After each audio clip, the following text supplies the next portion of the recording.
welcome to another rendition of Kingdom's Evolution. It is almost the end, it's the end of May, almost June. Best spring St. Louis, Missouri has ever had. Oh my gosh, I'm 65. This is by far the best spring we've ever had in St. Louis. Cooler temperatures lasted weeks, not days, and it has been just enough rain to make the grass grow, but not flood. It has been perfect. Which, if you're a St. Louisan, a Midwesterner, you know this is a rare. This is like two moons coming together or something. I mean, this is a rare occurrence. So it's a beautiful thing. The title of the show today is a term I call empathites. And what we're going to do, the reason I call it empathites is because I think empathites are the difference between us being free and being anchored to the cults of death that are going to destroy our entire society. So the empathites are those people that call themselves Christian, but have empathy, have taken the emotion of empathy, have been psyoped into the emotion of empathy to a self-destructive, country-destructive level. And I want to go back to what is an empatite. We all have empathy. All of us have empathy. We do. But we also have brains. And many empathites still reason. They still reason. However,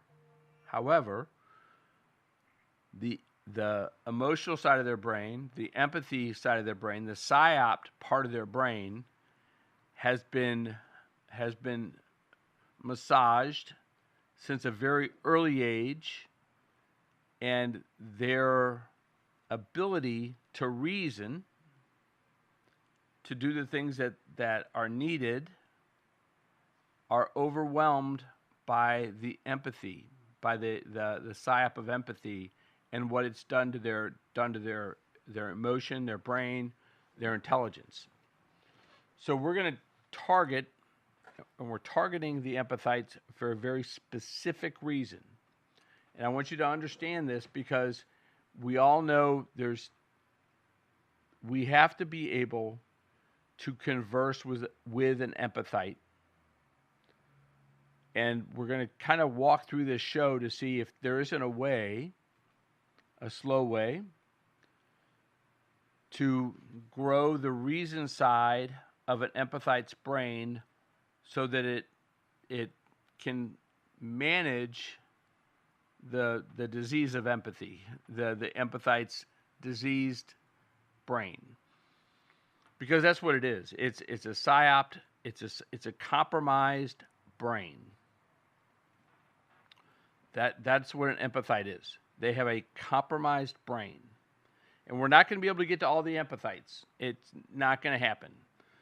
But if we can get to a few in our orbit, right? If we can get to a few in our orbit, kind of like Christianity, if we can convert a few people that we love and care about that into the Christian orbit, like Sam Shaman is doing with Muslims, like other Muslims that have converted to Christianity can do, like they're doing with other Muslims.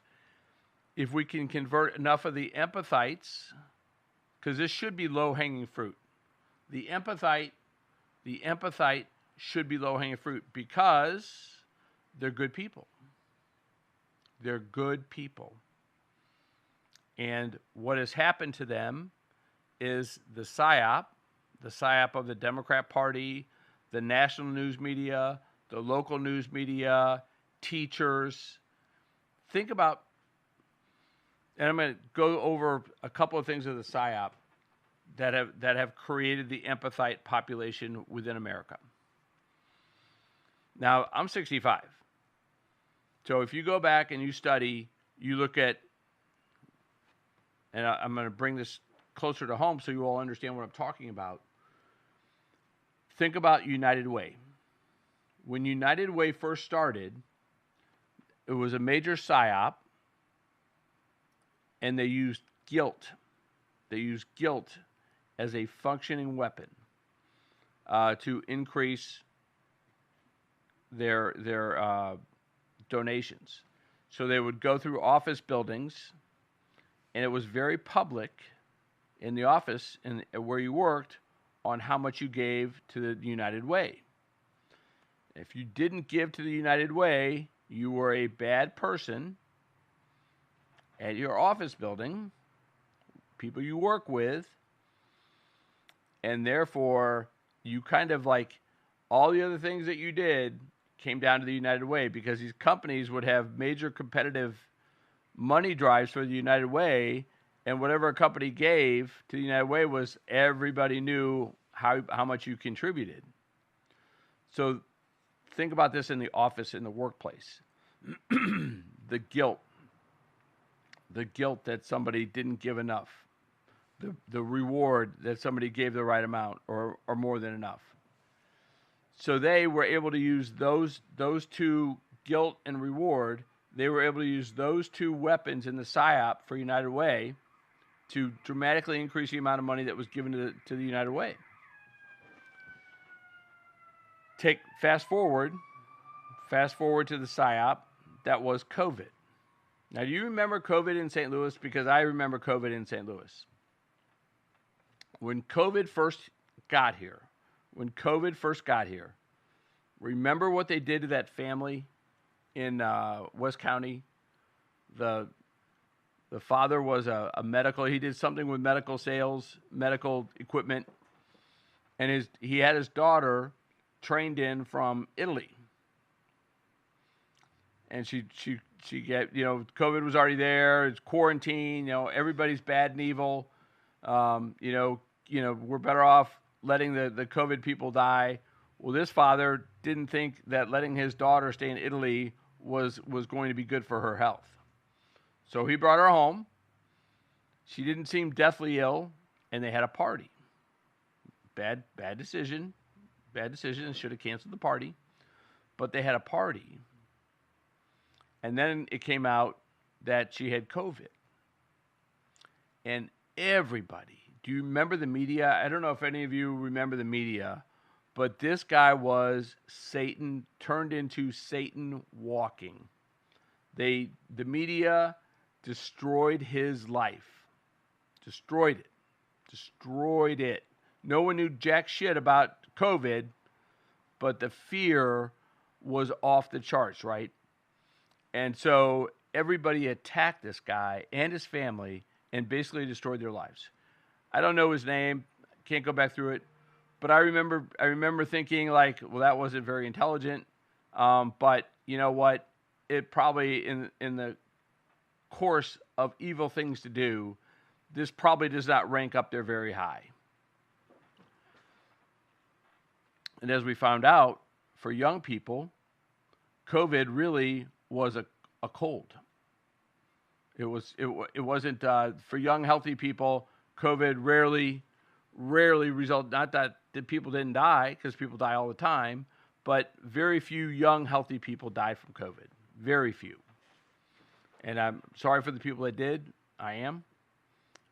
I feel sympathy for their families, but life goes on. So the PSYOP there was to destroy those that didn't properly have enough fear of the COVID, so that if you didn't fear the COVID, you would fear the societal response of not fearing the COVID. So even if you didn't fear the COVID, you would fear the societal response to it. And the same thing went with friend groups, right? Same thing went with the jab, right? If you didn't get the jab, if you didn't get the COVID jab, you were putting everybody else at risk. You were the bad guy. You were the evil guy. You were the person to be shunned. And your friends, your family, they all wanted you to get the COVID jab. Get the COVID jab. Why aren't you getting the COVID jab? Well, because it's experimental medicine, and it could be dangerous. It could be deadly, which it was and is. And so I'm not willing to take that risk because the PSYOP is telling you that I'm the bad guy. The bad guy is the people telling you as a healthy adult or healthy child to get a COVID jab to protect grandma. That's the PSYOP. So the empathites, they have empathy, but it's directed empathy. It's not just empathy for everybody. It's directed empathy for what they want. But these are the empathites we need to get to. The empathites, and we're going to delve in here relatively deeply, but I wanted to define what an empathite is. So an empathite is somebody that's so overwhelmed by empathy that they forget all reason. They know what they know. Don't confuse them with the facts. And how did they get there? They got there with teachers. They got there with social media. They got there by being in a bubble where everybody agreed with them. And I got a perfect example of the empathites and being in a bubble. Mizzou, University of Missouri, at one point in time, was encouraging students to turn in other students that were outside at Missouri, in the quad, wherever, outside of their classroom, outside of an enclosed building, if they took off their mask. They were encouraging other students to turn them in to the provost, to turn them into the administration as non-mask wearers, even though they were outside in open air. So they're encouraging their fellow people to give their names to the administration for penalty. And when I called the headmaster's, the provost's office to discuss what a terrible idea this was, having other students rat out other students for not wearing a mask, the response I got was scary as hell. The response was, well, we all thought this was a good idea. And I'm like, not one person in your circle, in your group, because this wasn't a one-person decision, right? Not one person said, hey, let's have the other students turn in the students that are not wearing masks in the outside at the university. That wasn't a one-person decision. I guarantee it wasn't a one-person decision. And I said, are you telling me that not one person in your circle, in your bubble, said having students turn each other in for not wearing a mask is a bad idea? For a lot of reasons, but it's a really, really bad idea to turn our students into rats, into narcos. It's a really, really bad idea to have them rat each other out. That's no way to build community. That's no way to build trust. That's no way to do anything that we want to do at this university. Not one person in their bubble told them that was a bad idea. That thought that was a bad idea. Even mentioned a hesitation about it. Like, oh, well, maybe there could be some bad repercussions to this. Maybe people would stop trusting each other. Maybe people would this could be have a really negative impact on our student body enjoying being here if we are telling other students that, because where does it stop, right? If you're turning in other students for not wearing a mask, what else are you turning other students in for? Right? Comes a little in East Germany, they had this Stanzi, but they would do that in East. They would have children turn in their parents in East Germany to the secret police, and then the secret police would come by and arrest their parents for not being good communists. Anyway, they changed the policy relatively quickly, but my point is they had a bubble, and everybody in the bubble didn't even see a problem with it. And so we have people that are in bubbles right now that are empathites, and they come up with terrible ideas, but they all are in a bubble, so no one says, "Hey, that could be a terrible idea." And so I want to talk to the empathites. I want you to talk to the empathites. And the empathites I want us mostly to talk to are those people that would never have an abortion. They would never have an abortion. Never. They would never do it. They would never do it. They would never have one. But they empathize and denigrate their own decision making by saying, but somebody else should absolutely have that right to have an abortion. Okay, let's walk through this. Let's walk through this, because what we want to do is we want to battle the psyop, battle the bubble, and let's make that bubble smaller and smaller and smaller. And so at the end of the day, reason, the people that are still able to reason, the empathites that still have the ability to reason, can see the fallacy of their position, the fallacy of the thought process, that although I would never have an abortion, it's okay for someone else to have an abortion. Because at the end of the day, abortion is the only thing that is keeping the Democrat Party alive. It's the only thing that the Muslims and the communists are using as a wedge to defeat them in America. And the empathites of abortion are, some of them, not all of them, but some of them still have the ability to reason. And we have to reach enough of them. Enough of them to where that bubble gets popped. So how do we get to somebody? How do we communicate to somebody that says, I would never have an abortion, so they still believe in their God, they still believe in the sanctity of human life, and chances are they're still Christian or Jewish, they still believe in a loving God. Right? So there's a possibility, it's there. They understand that they're not God. They understand that they're accountable to God. They understand that human life is beautiful. So what is the reasoning?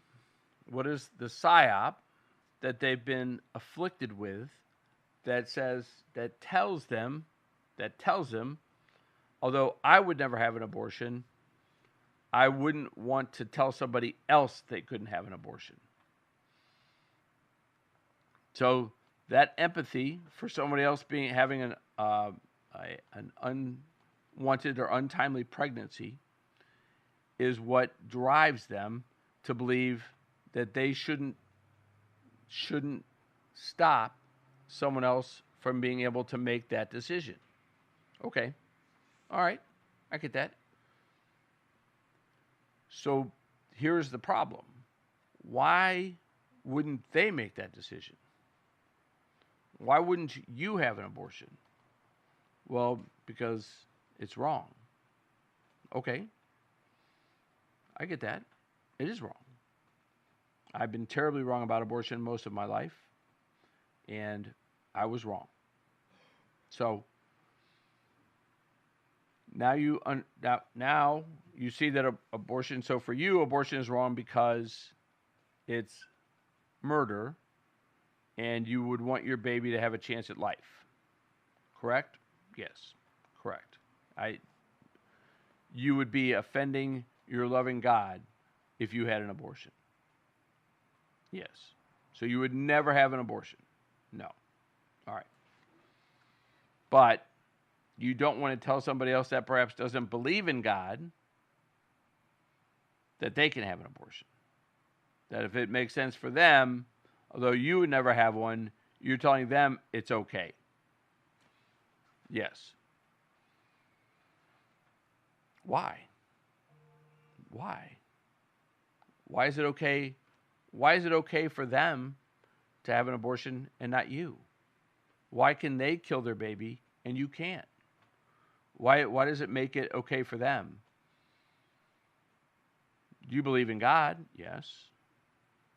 You believe it would be terribly wrong for you to kill your baby? Yes. So what makes you think it's not wrong for them? Well, they may not believe in God. Okay. But listen to yourself. You do believe in God. Yes. You do believe in a loving creator. Yes. You do believe in forgiveness and that our loving creator wants us to have a great life. Yes.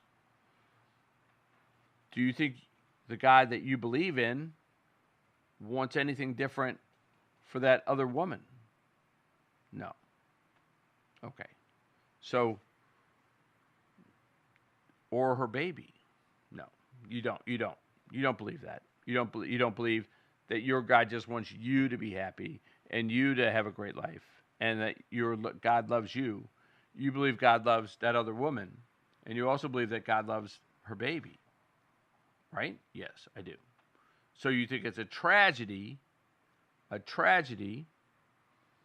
when that woman decides to kill her child. Yes, I do. Oh, and she will. And this is all logical. This is all logical stuff. But you empathize with her plight of being pregnant when she really doesn't want to be pregnant. Of being in the position of having to have a child, go through childbirth, and to have the responsibility of a child when she really doesn't want that. And so you empathize with her position and with her emotion of not wanting to have a child. Yes. And although you believe in a loving God that would absolutely be heartbroken if you had an abortion, that same loving God will feel the same way if she has an abortion. Yes, I do. But having said all that, you still want her to have that choice. Yes. As a matter of fact, you think it would be cruel and inhumane for you to tell her that she doesn't have that choice. Yes. Who am I to tell her that our loving God will be devastated if she has an abortion? Right? Right? So therefore, you don't want to tell her that your loving God will be devastated if she has an abortion. You just want her to make her own decision. And if she chooses abortion, let God, your God, be devastated by the human sacrifice that's in her womb being killed. Yes, because you're not doing it. Yes. All right. So do you understand there's a logic there? There's a logic there, and it's empathite. You're empathizing with her plight more so than empathizing with the baby that's in her womb. Yes, I understand that. So what we want to try to understand is if you believe in a loving God, her plight is going to be difficult, but the plight of that baby is death. So why aren't you empathizing with the child whose the end result of this is going to be death versus the inconvenience of having a baby? So why is your empathy, why are you empathizing with one and not the other? And that's where the PSYOP comes in. That's where the PSYOP comes in. Because the baby can't talk to you. The baby can't tell you how much it wants to live. The baby can't beg you not to kill it. So therefore, the woman who can communicate, the TV cameras that can show her communicating, her plight, her reserve, the pain and agony she's going to endure in childbirth, that is living and breathing and talking to you, but the baby's plight is not. And the baby will never get the chance to talk to you and tell you how much it wanted to live. So you're casting away your God's love for you and for your baby. You're putting that in a bubble so that your bubble does not encompass her right to choose. Do you see where if you had more empathy for the baby having a right to life, having an opportunity at life with a loving God, would make more sense than empathizing with the inconvenience of a childbirth? Yes. And that's kind of where we want to go with this. We don't want to be heavy-handed, but we want people that say they would never have an abortion because it's wrong and because they have a loving God to be able to understand that if they believe in a loving God, they don't believe God loves them more or their baby more than this other person, this other woman.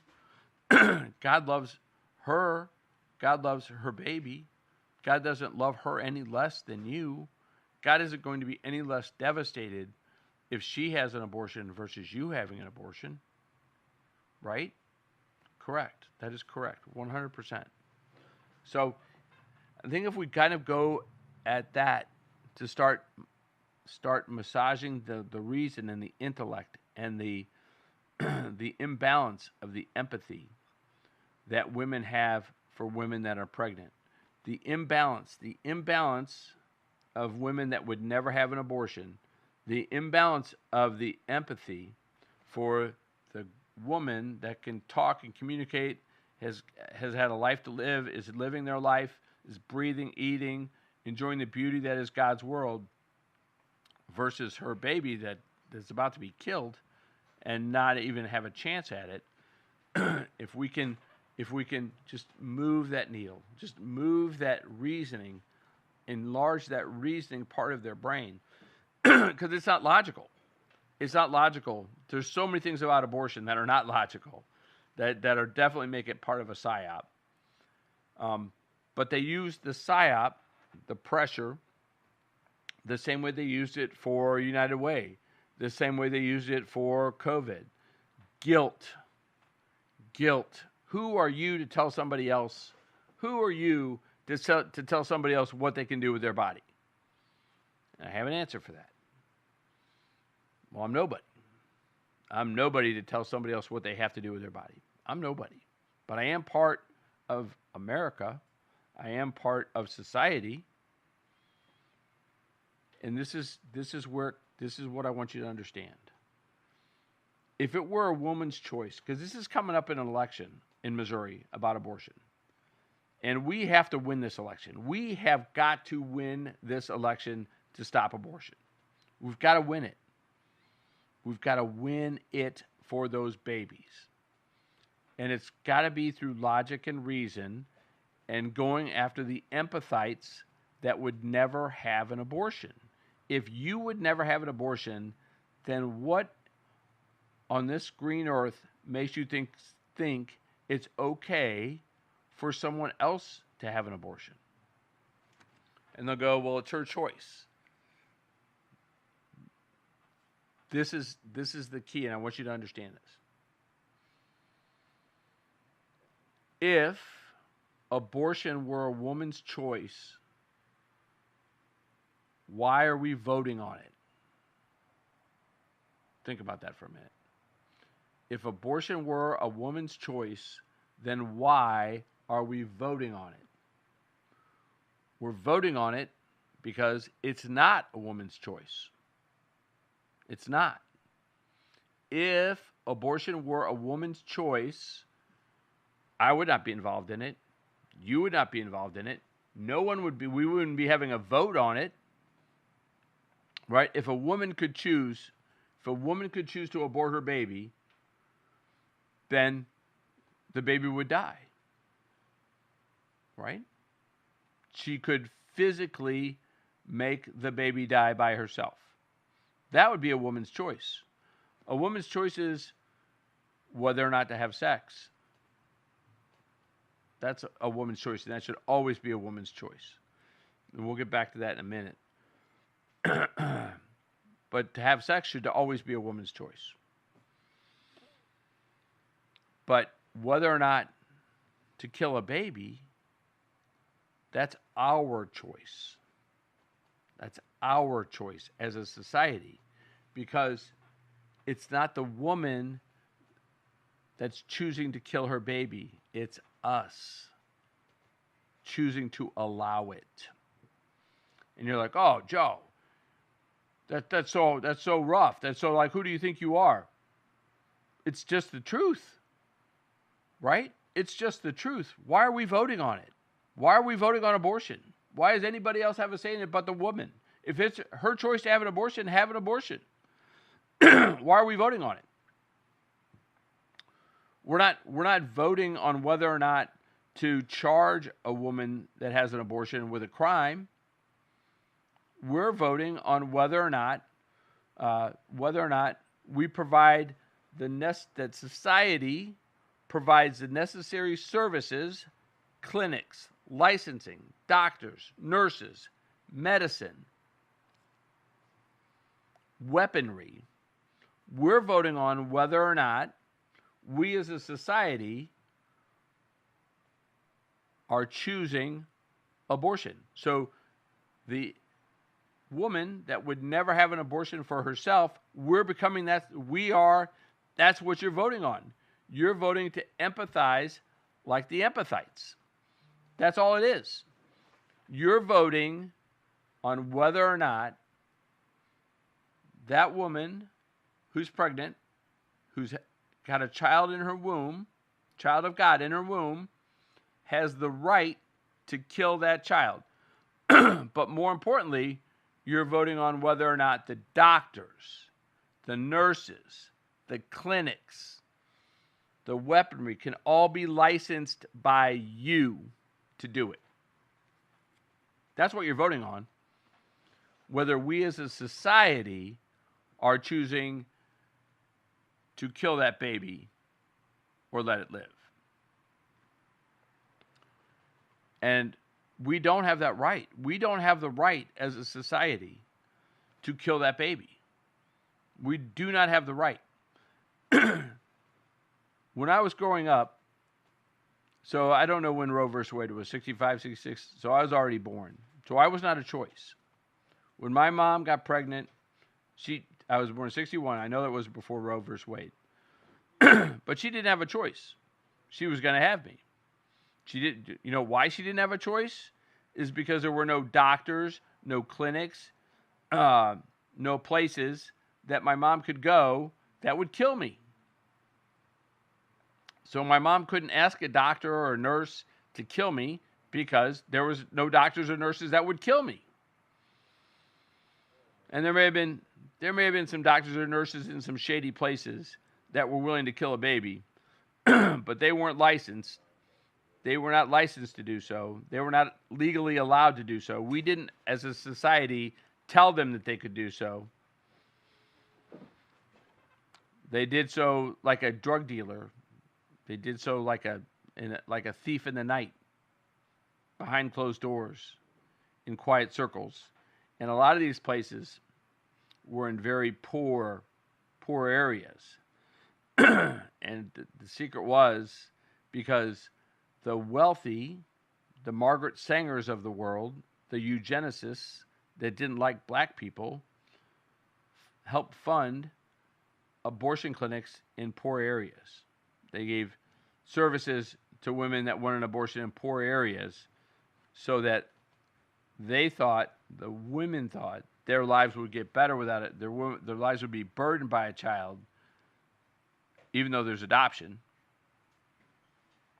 But these doctors would help in poor areas because the poor people didn't understand that their lives would get better with a child, 100%, either through adoption or whatever, but that their lives and that life that was in their womb was special to God. So how do we affect this come the election? How do we affect it? We've got to target the women that would never have an abortion. So, and I think that's almost how it goes. So you would never have an abortion? No, I would never have. Why? Why wouldn't you have an abortion? Because it's a sin against God. I would never take a baby in my womb and not want to raise it and love it. Okay, but you think someone else should have that choice. And I won't go back through the psyop that brought this all about, the guilt, the empathizing with the pregnant woman, because women empathize with unwanted pregnancy. They empathize with it to an insane degree. And this is where I'll take this. And this is why it's so important that we understand this. This is the last vestige of the Democrat Party. This is the last power that they have. The fraud, the rapists and murderers. I mean, even the Democrat women are not stupid. They're not stupid. Their brain has their empathy has been stolen, massaged, psyoped into this empathy for the pregnant woman, right? It overrides every other emotion and reason that they have. Unwanted pregnancy, it's the only thing that matters in the world. That woman's got to have a right to an abortion. The Democrats are the only ones that want that. Up to 9 months. Up to 9 months. After birth. I mean, it's insanity, right? The same woman that tells you she would never kill her child thinks it's okay for another woman to choose to kill her baby without any restrictions. Up to 9 months. I mean, it's insane. And they'll vote Democrat. They'll vote Democrat. They'll vote for the unwanted pregnancy right to terminate until the day they die. And let me explain why this is so terrible.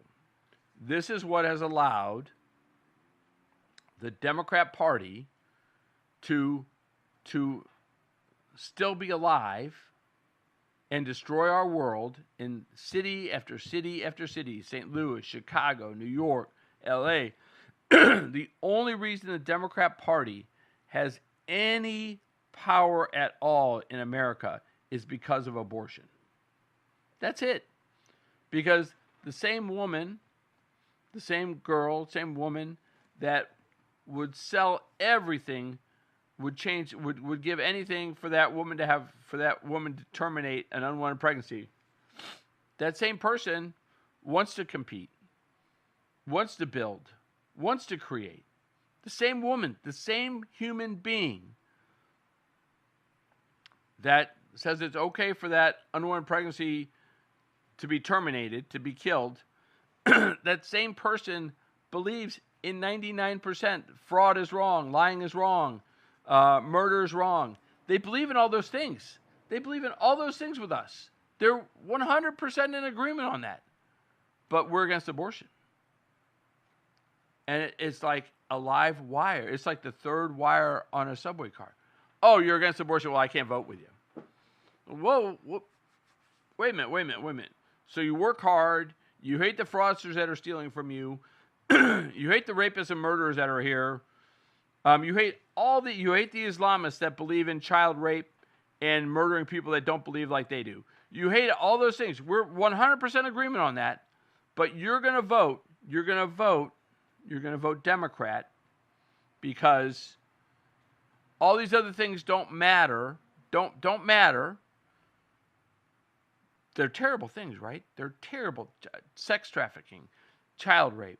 They're all terrible things that the Republicans are trying to stop. But the Democrats are out protesting to let them go and let them free. And Democrat politicians all over our country are letting child rapists and murderers go free from jail.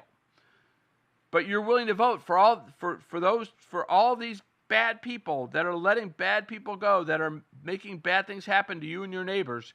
You're going to vote for them because they're Democrat. And why are you going to vote for them because they're Democrat? Because they allow the woman with an unwanted pregnancy to terminate her child. That is an empathite, right?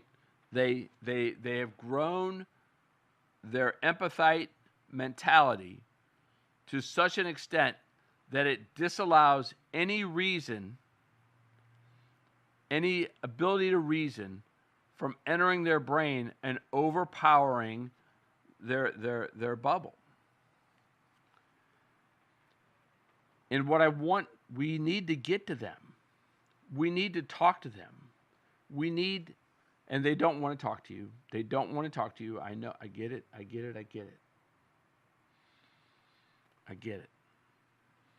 I've been cut off from so many of the people I grew up with because I'm a Trumper, because I'm MAGA, because I love life, because I've come to the conclusion that I don't think that woman with the unwanted pregnancy has the right to kill her child. And I think the reasoning of it is pretty simple. And I'll say it again, and then I'm going to take a break. If that woman, if an unwanted pregnancy, if God had meant for her to have the right to abort her baby, nobody else would need to be involved. Nobody else. She could do it on her own, but she can't do it on her own. She cannot terminate her own unwanted pregnancy. She can't do it. She needs doctors, nurses. So it's not her decision. It's not her choice. It's our choice as a society.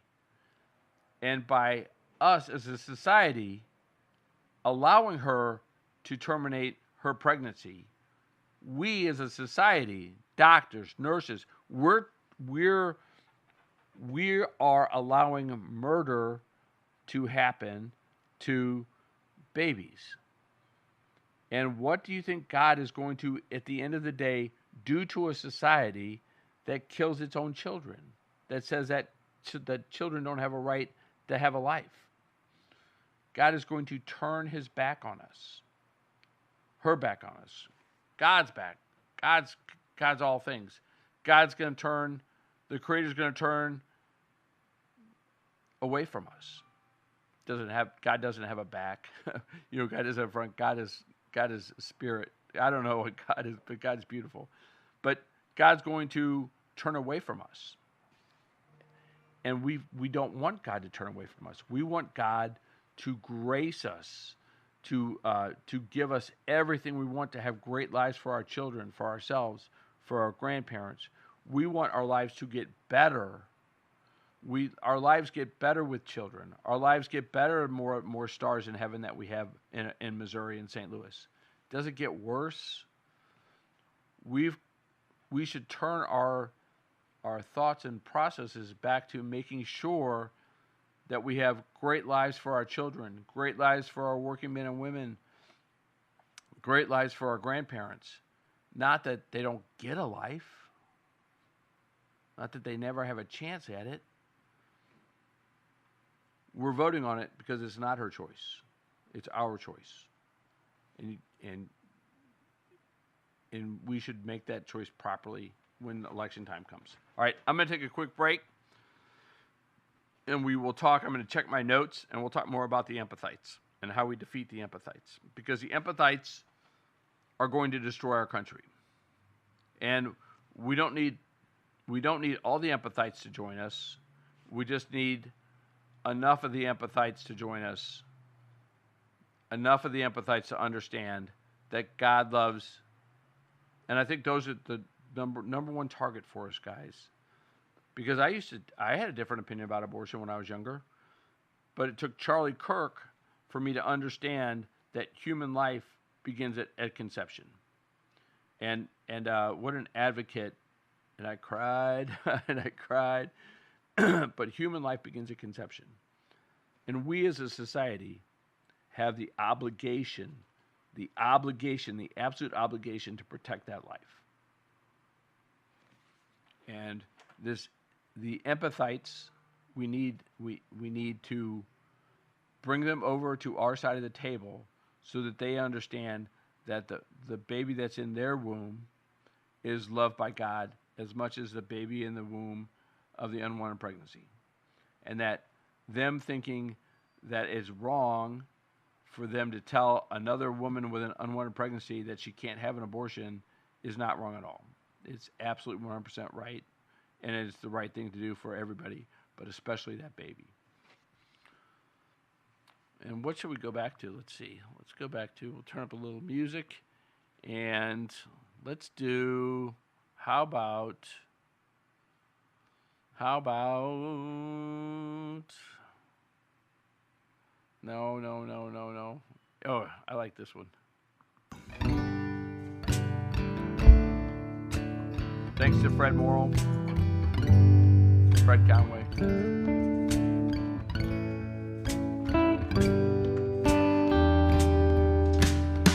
Screaming in a mic, playing a Strat through a Vox AC30. Gives a troublesome back and a ringing in the ears.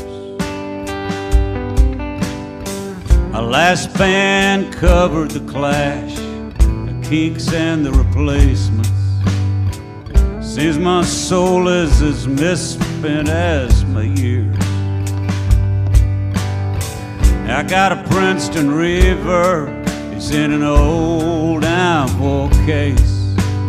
It's in the back of a Ford Econoline. It's a 6-hour drive to Austin and the Continental Club. I gotta change the strings on my ES335. Tell the devil that I'm getting there as fast as I can. Playing a Sunburst Gibson in a hand, all country band. And loving a woman who can out-cuss any man. Tell the devil that I'm getting there as fast as I can. I met her in L.A. We was opening for Sun Vault. She had eyes mascaraed like Eva Green. She sparkled with wildness like the blue yonder. She'd done a time in darkness and was 2 years clean. She wears an old leather jacket and it was made by Irish saints, and boots engraved with skulls and thorns. She got a rink in Tulsa, but she don't like red dirt bands. Being in love with her's like living in a thunderstorm. Tell the devil that I'm getting there as fast as I can. Playing a Sunburst Gibson in an all-country band, and loving a woman who can outcuss any man. Tell the devil that I'm getting there as fast as I can.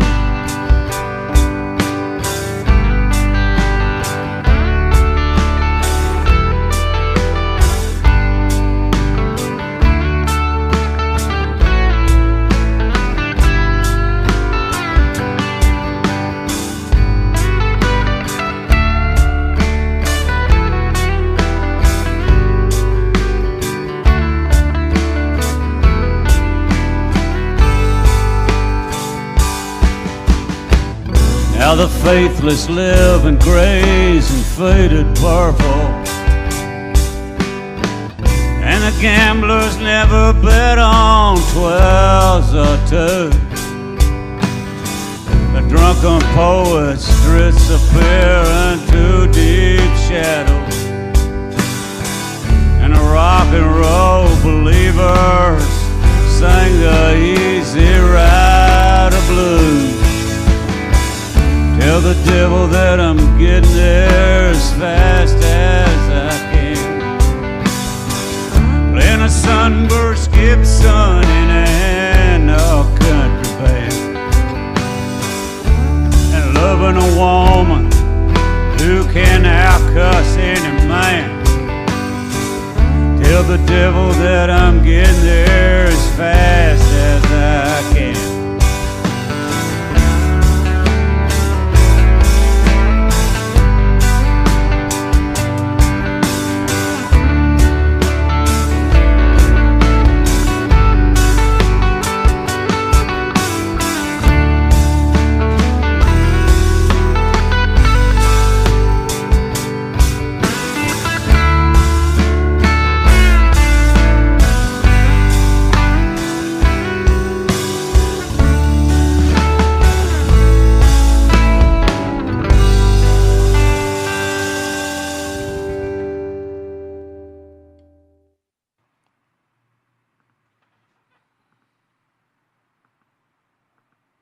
A little Ray Wiley Hubbard there, sports fans.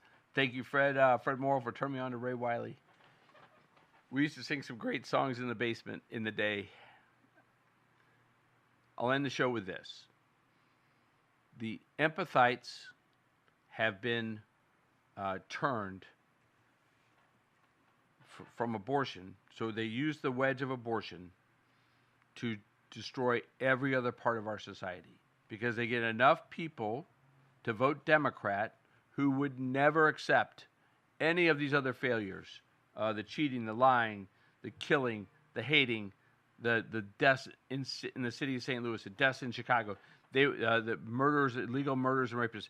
They would never accept any of these terrible, terrible outcomes and vote for a Democrat. If take abortion off the table, if it wasn't there, would a Democrat ever get elected to anything? No, they wouldn't, because nobody's voting for cheating, fraud, lying, killing. Nobody's going to vote for a party when that's all they frickin' do. No one is going to vote for that party that has any sort of humanity or reason. No one is going to vote for them. And yet, they vote for them time and time again in New York, in LA, in St. Louis, in Chicago. None of these people would vote for them if they were pro-life. But, so the devil, Satan, whoever, whatever you want to call it, is allowing the Democrat Party to remain in power where they get enough people in the bubble to vote and count votes, more importantly, and cheat, because a woman's right to choose. But as I've already discussed, it's not a woman's right to choose. It's our right. It's our choice. And we should not allow it. We should not allow it, guys. That baby has as much right to a life as that woman has to more than the inconvenience of an unwanted pregnancy. And 95% of all abortions are just unwanted pregnancies. That child has a right to breathe, to live, to fight, to struggle, to compete, to be free. They use this wedge issue, this psyop, this fanatical empathite party, and that's what they'll call the Democrats, the Empathite, the party of empathites. They use that one issue to retain enough division within the God-fearing community to destroy our world, and they're destroying it. They're destroying it with immigration of Islam. They're destroying it with communism. They're destroying it with death. In Canada, the empathites are now basically murdering people that come in with depression. They ask them if they want to commit suicide. The doctors, once you have doctors committing murder, whether they're chopping up an unborn baby or giving drugs to somebody that's depressed to kill themselves, once the doctors are doctors of death, it's hard to bring them back, right? It's hard to bring them back. Once someone's committed to Satan and at the everlasting fires of hell, what won't they do to destroy your world? Because all they want is whatever they can take from this world, because they know when they take their last breath, they're going to the fire pits of hell. They're going to know eternal pain and suffering. They may not be able to process it, what eternal pain and suffering means, but it's just that. It never ends. Your worst moment of pain, your worst moment of suffering, your most anguished, the most anguish and pain and that you could ever feel for all eternity. Well, they're going to get as much out of this life as they can. If they're already going to hell, they're going to do whatever they want in this world, whatever we allow them to do in this world, the evil, because they know what's coming next. And if you don't think they don't know, they know. They know. You don't think the Clintons know what's coming next? You don't think Soros knows what's waiting for them? You don't think these Chairman Xi, you don't think these godless people understand? Remember this. Remember this. God wins. At the end of the day, God wins. Be on the winning team. Constantinople, Emperor Constantine of Rome, Christianity went from prosecuted, persecuted, killed to the institution that it became because God wins. Islam is next. God wins. Not Allah, Satan, not Muhammad, the false prophet. God, Jesus Christ. God wins. God will convert 2 billion. There's 2 billion souls that don't know Jesus Christ in Islam. We're coming for them. We're coming for their souls. We want them to go to heaven. In a loving, we don't want to kill them. We want them to go to heaven. We want them to find Jesus Christ. Have a great day. Have a great weekend. Open up the conversation with the empathites in your globe, in your sphere. Just have a conversation. Well, and you can open it up with, I think it's a great opening line. Well, if it's a woman's choice, then why are we voting on it? See what they say. Have a great weekend. We need them on our side.